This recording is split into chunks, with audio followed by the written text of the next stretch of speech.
Salam, hər vaxtınız xeyir, müəllim olmaq istəyən namizədlər və dəyərli həmkarlar. Bugünkü video izahımızda sizlər üçün mətnlər haqqında məlumat verəcəm. Mətnlər son MIQ imtahanları və sertifikasiya imtahanlarında ən çox istifadə olunan test üsullarından biridir. Xüsusilə də MIQ 2024-cü ildə mətnlərdən olduqca çox istifadə olundu. Yəqin ki, imtahanda iştirak edən bütün müəllimlər gördü. Yəni, ildən sanki mətnlərin sayını artırırlar və bu mətnlər daha çox məntiqi mühakimə, oxuyub anlama və anladığını mətndə tətbiq etməklə bağlıdır. Ona görə də biz mətnləri hər bir sözü, hər bir cümləni doğru analiz edərək məntiqi mühakiməni ortaya qoymağı bacarmalıyıq və bunun üçün də maksimum sayda mətn işləməliyik ki, bilək ki, mətnləri hansı üsullarla həll etmək lazımdır. Mən sizlər üçün bu videodan etibarən əlimdən gəldiyi qədər, dərslərdən imkan olan, vaxt olan qədər məntiqi mətnlər təhlil etməyə çalışacağım və bu tip videolarla qarşınızda olacaq inşallah ki.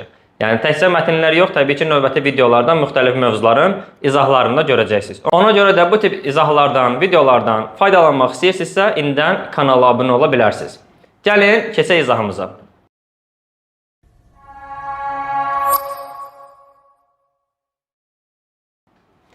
Başlayaq elə ilk sualdan.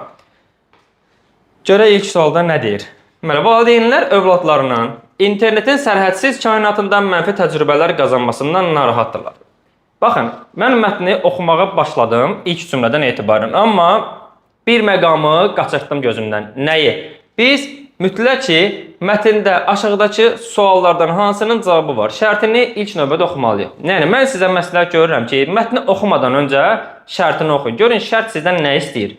Mətni oxuyarkən də fikrinizi həmin şərtə uyğunlaşdırın. Yəni, oxuyarkən də bu şərti analiz eləməyə çalışın bir qıraqdan. Yəni, bizdən hansı sualın cavabı var istəyir? Gəlin, indi ümumi məzmuna baxaq. Valideynlər övladlarının internetin sərhədsiz kainatında mənfi təcrübələr qazanmasından narahatdırlar. Çünki rəqəmsal texnologiyalardan şüurlu şəkildə istifadə etməmək bir çox mənfi nəticələrə səbəb ola bilər. Həm valideynlərin narahatlığını azaltmaq üçün, həm də gəncləri rəqəmsal dövrün arzulunmaz təsirlərindən uzaq tutmaq üçün üstün rəqəmsal media savadına yiyələnmək lazımdır. Texnologiyanın sürətlə inkişaf etdiyi bu dövrdə hər yaşda olan şəxsin internetin doğru istifadəsi haqqında məlumata sahib olması da çox vacibdir. Mətndə aşağıdakı suallardan hansının cavabı var? Gəlin baxaq. Rəqəmsal texnologiyaların rabitəyə təsiri nədir? Burada hər hansı rabitəyə təsirlə bağlı bir cümlə yox idi. Ona görə də A bəndini biz doğru variant kimi götürə bilmərik. Demək, A bəndi bizim doğru cavabımız olmayacaq. Rəqəmsal texnologiyaların mənfi təsirlərindən necə qoruna bilərik? Baxın, deyir ki, internetin sərhədsiz kainatında mənfi təcrübələr qazanmasından narahatlar. Burada artıq bir mənfi var. Çünki rəqəmsal texnologiyalardan şüurlu şəkildə istifadə etməmək bir çox mənfi nəticələrə səbəb ola bilər. Artıq burada mənfi nəticələr haqqında daha dəqiq ifadə var. Həm valideynlərin narahatlığını azaltmaq üçün, həm də gəncləri rəqəmsal dövrün təsirlərindən uzaq tutmaq üçün arzu olunmaz təsir nə deməkdir? Yəni, mənfi təsirlərdən uzaq tutmaq üçün üstün rəqəmsal media savadına yiyələnmək lazımdır. Yəni, biz rəqəmsal texnologiyaların mənfi təsirlərindən necə qoruna bilərik? Təbii ki, üstün rəqəmsal media savadına yiyələnməklə. Ardında deyir, texnologiyanın sürətlə inkişaf etdiyi bu dövrdə hər yaşda olan şəxsin internetin doğru istifadəsi haqqında məlumata sahib olması çox vacibdir. Yəni, biz internetin mənfilərindən özümüzü qorumaq üçün biz onun doğru istifadəsini bilməliyik ki, müsbət tərəfindən faydalana bilək. Yəni, B bəndi tamamilə doğru variantdır. C bəndi nə deyir? Texnoloji inkişaf nümunəvi vətəndaş olmağa necə kömək edir? Yəni, bu mətndə nümunəvi vətəndaşla, nümunəvi insan olmaqla əlaqəli heç bir cümlə yoxdur. Ona görə C bəndini götürə bilmərik. Rəqəmsal texnologiyaların müsbət təsirləri nələrdir? Mətndə daha çox mənfi təsirlərdən danışır. Müsbət təsirlərdən heç bir məlumat yoxdur. Ona görə də D bəndini də götürə bilmərik. Ailələr niyə övladlarını rəqəmsal texnologiyadan uzaq tutmağa çalışırlar? Ailələr övladlarını uzaq tutmağa çalışmırlar. Sadəcə deyir ki, valideynlər övladlarının internetin sərhədsiz kainatında mənfi təcrübələr qazanmasından narahatdırlar. Amma internetdən uzaq tutmaq, texnoloji vasitələrdən uzaq tutmaq məsələsi mətndə öz əksini tapmayıb. Ona görə də burada düzgün variantımız olacaq B variantı. Gəlin davam eləyək ikinci sualdan. İkinci mətn. Yenə də ilk olaraq şərtimizi oxuyaq. Görək şərt bizə nə deyir?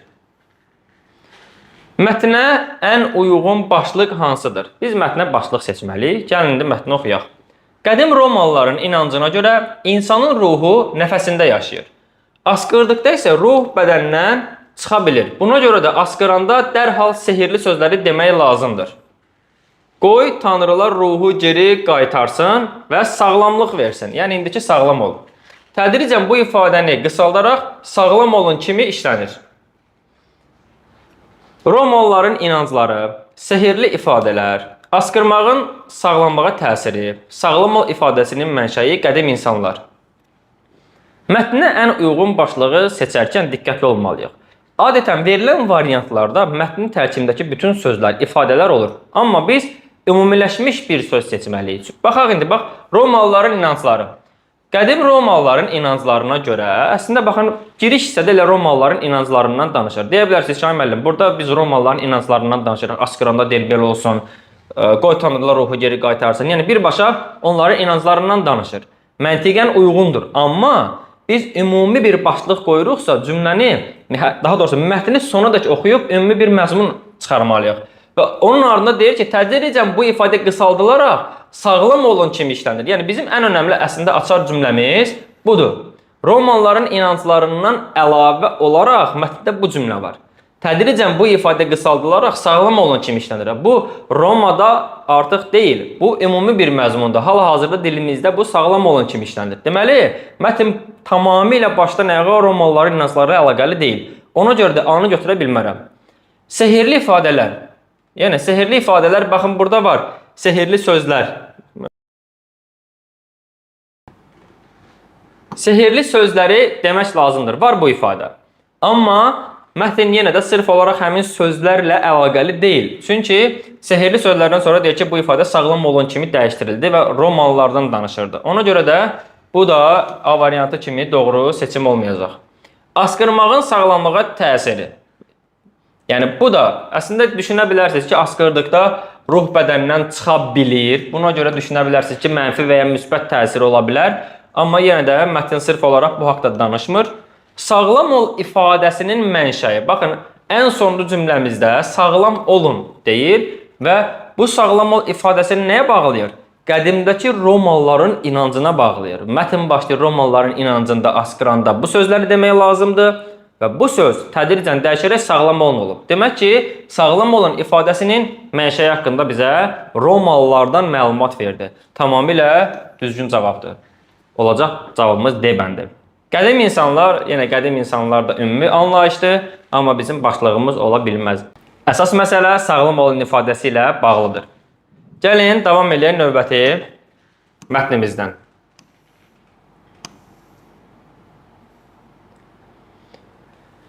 Yenə ilk olaraq şərtimizi oxuyuruq. Bu sözləri aşağıdakılardan hansına cavab olaraq söyləmək olar? Baxaq, biraz düşündürücü test olacaq bu. 21-ci əsr insanları heç bir informasiya haqqında düşünmək istəmirlər. Məlumatı formalaşdırmaqdansa test tapmağı hədəfləyirlər. Təbii ki, müasir kommunikasiya vasitələri informasiyanı əşyaya çevirərək məhsulunu yaradır. Baxın, informasiyanı əşyaya çevirmək. Sonra isə onu istifadəyə verir. Yəni, informasiyanı əşya elədi və onu istifadəyə verdi. İndi hər kəs axtardığı məlumatları sürətli, tez və rahat şəkildə öyrənmək istəyir. Bunun üçün elektron kitablar və ensiklopediyalar, kompüterlər və planşetlər kimi alətlər hər gün daha çox inkişaf etdirilir. Bu sözləri aşağıdakı suallardan hansına cavab kimi söyləmək olar? Baxaq. İnformasiya əsri insanların təhsilinə və iş həyatına hansı formada təsir edir? Mən yenə də cavab kimi söyləmək olar şərtində mətndə verilən ifadələrə baxmalıyam. Təhsilinə və iş həyatına ifadəsi mətndə ümumiyyətlə qeyd olunmayıb. Sadəcə informasiyanın müəyyən təsirləri, informasiyanın istifadəsindən danışılır. Ona görə A bəndi olmayacaq. Rabitə vasitələrinin istehsal etdiyi informasiyanın etibarlılığını hansı meyarlara əsasən müəyyən edib? Baxın, burada yenə də etibarlılıq və etibarlılığı müəyyən etmək deyə bir şey yoxdur. Ona görə B bəndi doğru cavab olmayacaq. İnsanlar məlumatı asanlıqla və çətinlik çəkmədən əldə etmək üçün nə etməlidirlər? İnsanlar onsuz da deyir ki, heç nə haqqında düşünmək istəmirlər. Məlumatı tez tapmağı hədəfləyirlər. Ona görə də asanlıq və çətinlik çəkmədən onsuz da insanlar bu məlumatı əldə eləyirlər. Bunun üçün nə etməlidirlər? Sualı yoxdur burada. Sizcə, niyə bugün kommunikasiya və informasiya vasitələri sürətlə inkişaf etdirilir? Aha, baxaq buna. Deyir ki, insanlar heç nə haqqında düşünmək istəmirlər. Məlumatı tez tapmağı hədəfləyirlər. Müasir kommunikasiya vasitələri informasiyanı əşyaya çevirərək məhsul yaradır, onu istifadəyə verir. Daha sonra deyir ki, indi hər kəs axtardığı məlumatları sürətli, tez və rahat şəkildə öyrənmək istəyir. Bunun üçün, bax, üçün verib burada. İndi hər kəs sürətli və tez tapmaq istəyir. Bunun üçün elektron kitablar, kompüterlər, planşetlər inkişaf etdirilir. Niyə inkişaf etdirilir? Çünki insanlar, yəni hər kəs məlumatları sürətli, tez və rahat öyrənmək istəyir. Bunun üçün də tələb təklif məsələsi var. Yəni buna tələbat çoxdur, ona görə də bunlar inkişaf etdirilir. Niyə bugün kommunikasiya, informasiya vasitələri sürətlə inkişaf etdirilir? Çünki günün tələbatı odur. İnsanlar hər şeyi sürətli, tez və rahat öyrənmək istəyirlər. Demək, doğru cavabımız D-dir. İnsanlar yeni informasiyanın istehsal oluna bilməyəcəyini düşündükləri üçün özlərini təkrarlayırlar. Yox, burada təkrarlamaq haqqında hər hansı bir məlumat yoxdur. Düzgün cavabımız bu mətndə olacaq D variantı. Davam edən növbəti mətnimizdən.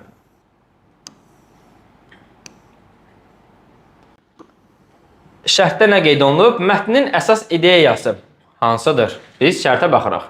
Bir kişinin 3 oğlu vardı. Günlərin birində kişi hiss etdi ki, artıq öləcək. O, oğlanlarını yanına çağırıb dedi: "Balalarım, üzüm bağından savayı sizə veriləsi bir şeyim qalmayıb. Üzümlükdə qızıl dolu küp var. Ataları öləndən sonra qardaşlar üzüm bağını bellədilər, küp tapılmadı. Günlər keçdi, bellənmiş bağ yaxşı bar verdi. Qardaşlar yalnız bu vaxt başa düşdülər ki, qızıl dolu küp elə məhsul deməkmiş." Yəni, son cümlə elə bir ki, mətnin açarıdır. Ən böyük zənginlik halal zəhmət ilə qazanılandır. Bəli, baxın, qardaşlar getdilər, bellədilər, bağı bellədilər. Amma küp tapılmadı. Amma bağı belləyəndən sonra başa düşdülər ki, qızıl dolu küp nədir? Məhsul deməkdir. Məhsul da halal zəhmətlə qazandıqları o üzümlər idi. Ona görə elə ən ideal variant A variantı olar bu mətn üçün. Digər bəndlərə də gəlin nəzər salaq. Böyük nəsihəti faydasız olmaz. Yox, bu mətnin ideyası deyil. Çünki böyüyün nəsihətinə görə gedib onu əkmədilər və ya torpağı belləmədilər. Böyük nəsihət versək ki, balalarım, gedin üzüm bağını belləyin, ondan məhsul əldə edin, o sizin üçün olsun bir qızıl küp, onu eləməyəcəklər. Çünki mətndə o haqda bir məlumat yoxdur. Əgər o formada olsaydı, deyərdi ki, böyük nəsihət verdi, oğullar da qulaq asdılar və nəsihət faydasız olmadı. Amma mətndə tam tərsi qardaşları aldadır, deyir ki, orada küp var, onlar üzümə görə, yəni torpağa görə, zəhmətə görə yox, küpə görə qazmışlar. Demək ki, burada nəsihətdən söhbət getmir. Böyüklərə hörmət etmək borcumuzdur. Yəni, bu ifadə olaraq doğru ifadədir, hörmət etmək borcumuzdur, amma mətnlə əlaqəsi yoxdur. Hər bir iş vaxtında görülməlidir. Bəli, yenə bu da doğru bir ifadədir, amma mətnlə əlaqəlidir. Hər bir iş vaxtında görülməlidir. Mətndə amma demək istədiyi nə idi? Ən birinci A bəndində ən böyük zənginlik halal zəhmətlə qazanılandır. Ona görə bunun əlaqəsi yoxdur. Qızıl dolu küp insanın öz düşüncəsidir. Yəni bu da mətnlə əlaqəli deyil. Düzgün cavabımız olacaq burada A variantı. Bir daha deyirəm. Kişi oğlanlarına deyir ki, sizə üzüm bağından savayı bir şey verə bilmirəm və onları aldadaraq üzüm bağını bellətdirmək məqsədi ilə, yəni halal zəhmətə öyrəşdirmək məqsədi ilə deyir ki, orada küp var. Bir küp qızıl var. Və qardaşlar gedir oranı qazır, ondan sonra bəlli olur ki, bu küp qızıl, sən demə, torpağı belləyəndən sonra çıxan məhsul imiş. Yəni, ən böyük zəhmətin, zənginliyin daha doğrusu halal zəhmətlə qazanılan olduğunu. Zənginlik nədir? Yəni, ən böyük qızıl küp halal zəhmətlə qazanılan oldu. Ona görə də düzgün cavabımız A variantıdır. Davam eləyək sonuncu mətnimizdən. Bu Bu mətndə nə istəyir bizdən? Mətnin məzmununa uyğun atalar sözü. Bəli, bu da yenə MİQ imtahanlarında istifadə olunan şərtlərdən biridir. Gəlin baxaq. Keçmiş zamanlarda bir kör kişi olubmuş. Soyuq qış günlərinin birində kişi qış yuxusuna getmiş və donmuş bir ilan tapır. Bunun heyvanlarını sürmək üçün əla çomaq olacağını düşünür. Özü ilə evə gətirir. Kişini görən dostları ona əlindəkinin ilan olduğunu desələr də, kör adam buna inanmır. Yoldaşlarının ona paxıllıq etdiyini düşünür. Aylar keçir, yaz gəlir. İlan qış yuxusundan oyanır. Kör kişini sancır. Yəni də atalar sözü görən nə ola bilər burada? Kör kişi bir dənə ilan tapır. Kör kişi nə edir? İlan tapır. Mətni gəlin qısaldaq. Və özünə çomaq edir o ilanı. O ilan da dostları görəndən sonra nə deyir? Deyir ki, əlindəkinin ilan olduğunu deyirlər. Amma kör adam buna inanmır. Paxıllıq etdiyini düşünür. Aylar keçir, yaz gəlir, qış yuxusundan oyanır. Yəni ki, ilan qış yuxusundaymış. Kör kişini sancır. Kör nə istər? İki göz, biri əyri, biri düz. Bunun əlaqəsi yoxdur mətnlə. İlanın ağına da lənət, qarasına da. Yox, bunun da mətnlə əlaqəsi yoxdur. Bu məsələn daha çox hansı mətnlərdə ola bilərdi? Müsbət obraz kimi biri, mənfi obraz kimi biri. Ona görə də ağ və qara nə deməkdir? Yəni yaxşısına da pisinə də mənasında, amma burada o məzmun yoxdur. Dostuna sirrini demə. Xeyr, tam tərsi. Burada dostları ona doğrunu deyirlər. Dostuna sirrini demə o məzmunda işlənir ki, yəni sirrini demə, o da səni bir gün arxadan vurar. Amma burada tam tərsi. Dostları ona kömək eləyirlər ki, o ilandır, amma o da inanmır. Demək ki, bu da doğru variant deyil. Ağıllı məsləhətə qulaq asmaq heç vaxt gec deyil. Bu məntiqə uyğun gəlib, amma mətndə gec olmuş olur. Çünki deyir ki, kör kişini sancır. İlan artıq kişini sancdığı üçün kişi onların məsləhətinə qulaq asmır. Əgər dostun məsləhətinə qulaq assaydı, ağıllı məsləhətə qulaq asmaq heç vaxt gec deyil ifadəsini götürmək olardı. Amma kişi qulaq asmır və onun üçün gec olur. Demək ki, bu da uyğun gəlmir. Kör tutduğunu buraxmaz. Bəli, buradakı kör tutduğunu buraxmaz misalı həqiqi mənada olan köra tətbiq olunub, amma təbii ki, kör bu atalar sözündə təkcə gözü görməyənə deyil, ümumi məzmunda çatdırılır. Sadəcə mətndəki körlə üstə düşüb və buradakı kör da təkcə göz tərəfdən qüsurlu olan deyil də, zehni cəhətdən kör insan, öz dostuna inanmayan insan, bütün ətrafındakılara qarşı, ətrafındakıların ona eləyə biləcəyi yaxşılıqları pislik kimi qəbul edən insan öz fikrini, öz əqidəsini buraxmır. Ona görə deyir ki, burada kör tutduğunu buraxmaz. Yəni doğru cavabımız bu olacaq. Hətta deyir ki, ona paxıllıq etdiyini düşünür. Halbuki bu fikirdə olmasa, yəni ətrafındakılara qarşı kör olmasaydı, demək ki, ilan onu sancmazdı. Ona görə kör tutduğunu buraxmaz, mətnin ən ideal atalar sözü olacaq. Əziz müəllimlər, bugünkü izahımızdan, mətnlər izahından bu qədər. İnşallah çalışacağıq ki, müntəzəm şəkildə bu tip mətnlərlə qarşınızda olaq. Eyni zamanda növbəti videomuzda da fonetikadan başlayaraq hər bir mövzu haqqında izahlar paylaşacağım. İnşallah ki, hər birinin üçün faydalı olar. Sağ olun, növbəti dərslərdə, növbəti izahlarda görüşərik.